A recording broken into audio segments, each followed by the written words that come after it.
তোমরা কি কম বাজেটের মধ্যে শহরের কোলাহলপূর্ণ পরিবেশ থেকে দূরে গ্রামের নিরিবিলি পরিবেশে সময় কাটাতে চাও?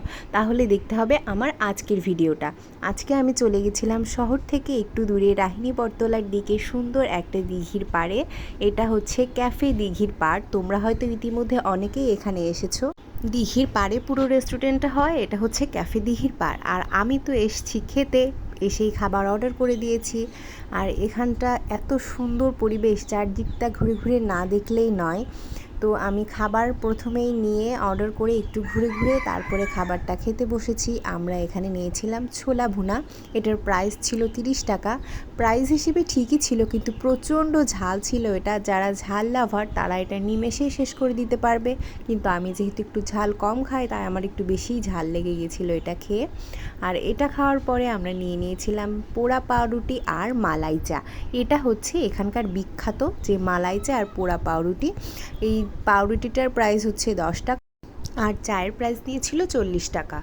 তো আমরা এখানে বসে এটা খাচ্ছিলাম আর দিঘির পাড়ের সুন্দর দৃশ্য অনুভব করছিলাম।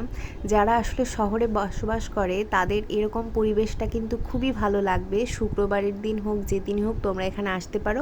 আমরা ছুটির দিন বাদে গিয়েছিলাম যাতে একটু ভিড় কম হয়, তাও ভিড় কম হয়নি। অনেকক্ষণ পর বসে থেকে থেকে দোলনাটা পেয়েছি। বাচ্চাদের ঠেলে গুজে সরিয়ে আমি দোলনাটায় বসেছি। এবার ভেবেছি দোলনায় যখন বসেছি আমি আর উঠবো না এখান থেকে। তো একটু দোল খেয়ে নিলাম। দিঘির পাড়ে বসে দোল খেতে বেশ ভালো লাগছিল। মনে হচ্ছিলাম ছোট্ট বাচ্চা হয়ে গেছি আবার আগের মতন। বারবার পিছনে ঘুরে দেখছিলাম আমার ভিডিওটা ঠিক করে হচ্ছে নাকি। এদিকে দেখো সন্ধ্যা নেমে এসেছে, আর সন্ধ্যা যখন নামছে লোকজনের ভিড় যেন আরও বেশি বেড়ে যাচ্ছে। তো আমি ভাবছিলাম সন্ধ্যায় হয়তো ভিড় কমবে, কিন্তু ধীরে ধীরে অনেক ভিড় বেড়ে যাচ্ছে। জায়গাটা ধীরে ধীরে খুবই জনপ্রিয় হয়ে উঠেছে। তোমরা কিন্তু সুন্দর সময় কাটাতে চাইলে অবশ্যই এখানে আসতে পারো। তো আমরা দিঘির পাড়ে অনেকক্ষণ পরে জায়গা পেয়েছিলাম, সে কারণে দিঘির পাড়ে বসে এক কাপ চা নিয়ে নিয়েছিলাম আবারও। চাটা বেশ অ্যাভারেজ ছিল। আমি একটু মিষ্টি কম খাই, এই কারণে আমার কাছে একটু বেশি মিষ্টি লাগছিল, কিন্তু স্বরে ছিল ভরপুর। দেখো আমরা এখানে একটু ভিডিও করে নিলাম। সুন্দর মোমেন্ট কাটানোর জন্য কিন্তু এই জায়গাটা পারফেক্ট। দুজনে বসে নিরিবিলি সময় কিছু গল্প করতে পারো। কিন্তু আমি তো এসেছি খেতে, তাই আমি আবারও খাবার অর্ডার করে দিয়েছি। এবার আমি নিয়েছিলাম চটপটি। বসে বসে এবার চটপটিটা খাচ্ছিলাম, তারপরে আবারও দোলনায় উঠে গিয়েছিলাম।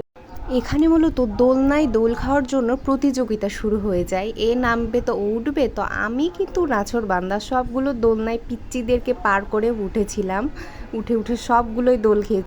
এবার আমাদের যাওয়ার সময় হয়ে গেছে, সন্ধ্যা লেগে গেছে। এটা যেহেতু একটু গ্রাম্য এলাকা, সকাল সকাল এসে সকাল সকাল যাওয়াটাই ভালো। এই কারণে আমরা বাসার উদ্দেশ্যে রওনা হলাম। তো আজকে আমাদের ঘোরাঘুরি এখানেই শেষ। এরকম কম বাজেটের মধ্যে ঘোরাঘুরির জায়গা দেখতে চাইলে অবশ্যই আমার ভিডিওগুলো দেখতে হবে। আর ভিডিওটা ভালো লাগলে অবশ্যই ফলো করে পাশে থাকবে। ধন্যবাদ।